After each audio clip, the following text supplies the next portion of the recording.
On a frigid winter night in 1609, the Hungarian countryside froze, not from the biting cold alone, but from the whispers that slithered through the villages like serpents in the snow. Every peasant family knew this was the night someone's daughter might vanish forever.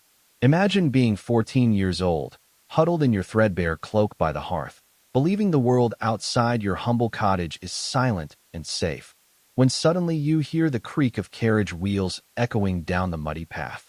You grew up hearing tales of the noble countess as a distant benefactor, offering work and education to girls like you. No one warned you that her invitation was a lure, a silken noose disguised as opportunity. No one warned you that her servants would cross your threshold as if your life already belonged to her. And absolutely no one warned you why they carried a lantern veiled in crimson cloth, a light they would place before your door to mark you as chosen. In a few moments, you'll hear your mother whisper your name, her voice cracking like thin ice. Your father will clench his fists, unable to fight the shadows of power. And in those heartbeats, you'll learn the truth every lowly family dreads. The castle doesn't summon daughters, it devours them. If you think young Anna's nightmare begins here, you're mistaken. What's waiting inside those stone walls makes this moment feel like mercy. This isn't folklore. This was the night the Blood Countess's chamber opened, a ritual so vile that history tried to entomb it. If hidden horrors of the past grip you, subscribe to Grim History, hit that like button. And when you reach the part that chills you deepest, tell me in the comments where you're watching from. Let's delve in. And the girl who uncovers the horror first is Anna. Remember Anna, for everything you're about to hear forged the woman who sealed her fate. To grasp how a noble woman could decay from within and emerge as a fiend capable of draining an empire's innocence, we must rewind to the bloodline that birthed her and the shadows that molded her long before Hungary trembled at her name. Elizabeth Bathory did not sprout from pure evil. She was born into opulence and influence. On August 7, 1560, in the fortress town of Nyírbátor, within the Kingdom of Hungary, she entered the world as part of the illustrious Bathory family, a clan whose veins pulsed with royal blood. Her uncle, Stephen Bathory, reigned as King of Poland and Prince of Transylvania. Her cousin governed vast lands. Wealth and power were her cradle companions, lands sprawling across Hungary, Transylvania, and beyond. She was educated in languages, arts, and the intricacies of courtly life, a Renaissance woman in a turbulent era marked by Ottoman invasions and religious strife. But even in youth, cracks hinted at darkness. Legends whisper of epileptic seizures that plagued her, perhaps fueling erratic tempers. At just 11, she was betrothed to Ferenc Nadasdy, a count from another powerful family, in a union designed to forge alliances. Rumors swirl that before their 1575 wedding, when she was 15, Elizabeth bore an illegitimate child from a lowly lover, a scandal hushed by her family's might. The marriage was grand, attended by thousands, and Ferenc gifted her Cactus Castle, a brooding Gothic stronghold perched on a Slovakian hill, which would become synonymous with terror. Ferenc, a warrior known as the Black Knight for his ferocity against the Turks, was often away at war, leaving Elizabeth to manage vast estates. They had 5 children, though 2 perished young, leaving 2 daughters and a son. Some accounts suggest Ferenc schooled her in cruel disciplinary methods, torturing servants together as a twisted bond. Yet, outwardly, she was a devout Protestant, charitable to the poor, and a shrewd land manager. The first whispers of cruelty emerged in letters from priests, decrying her harsh treatment of servants as early as 1602. When Ferenc died in 1604 from a mysterious illness, possibly a battle wound or poison, Elizabeth, at 44, became one of Europe's richest widows, controlling lands the size of small kingdoms. Relief swept the court. His death seemed to unshackle her.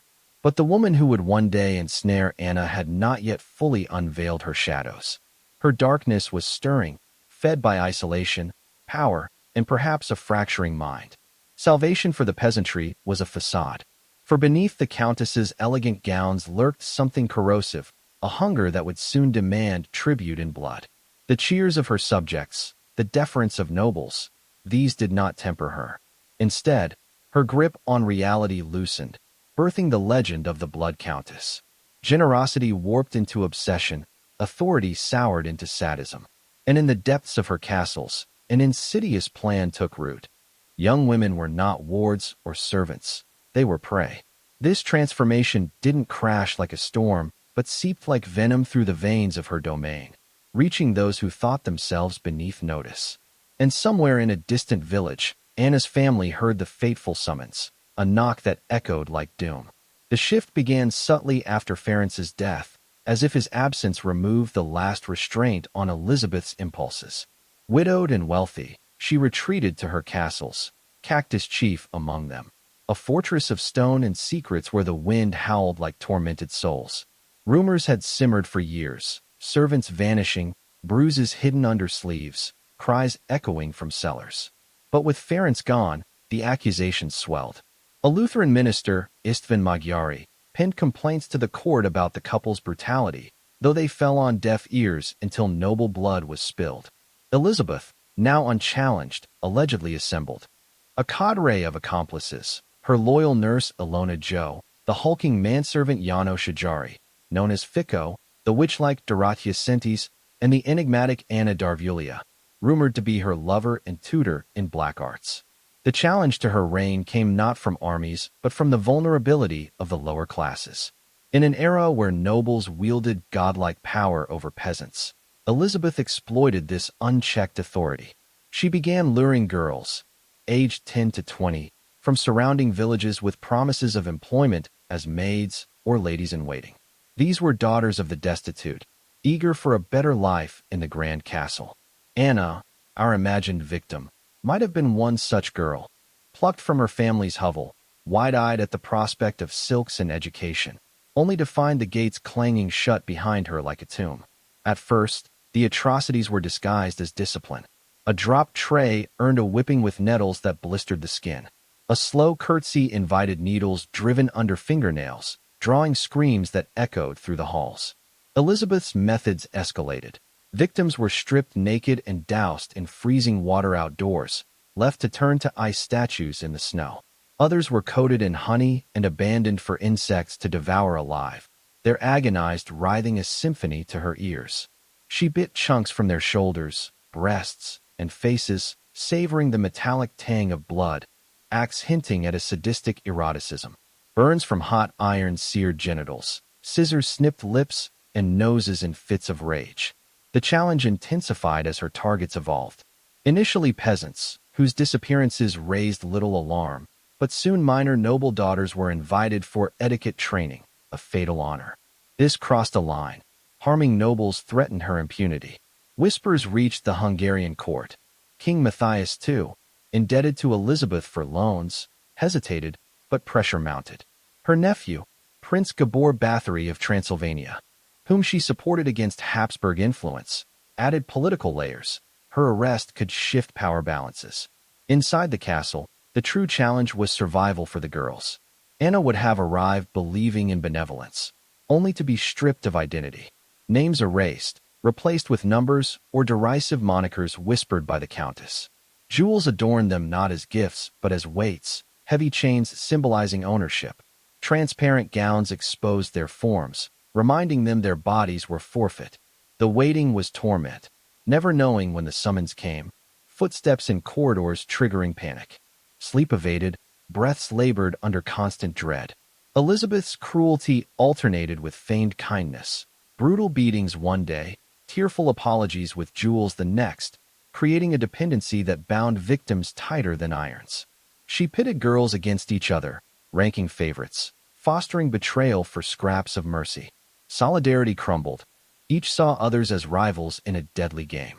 Rumors of darker rites emerged, bathing in virgins' blood to preserve youth, though this legend surfaced a century later in Laszlo Tarazzi's 1729 account, likely embellished.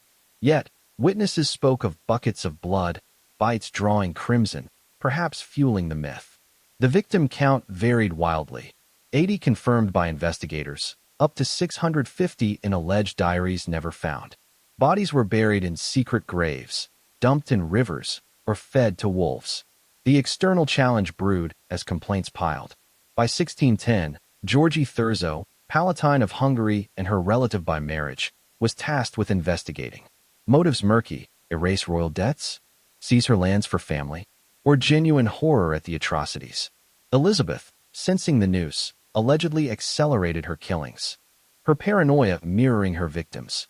For Anna, trapped in this web, every dawn was a reprieve, every dusk a descent into hell. The Countess's reign of terror was cracking, but the price in shattered lives mounted, a testament to power's corrosive venom. Delving deeper into the labyrinth of Elizabeth Bathory's domain reveals a meticulously crafted machine of suffering, where every stone of Cactus Castle whispered of agony.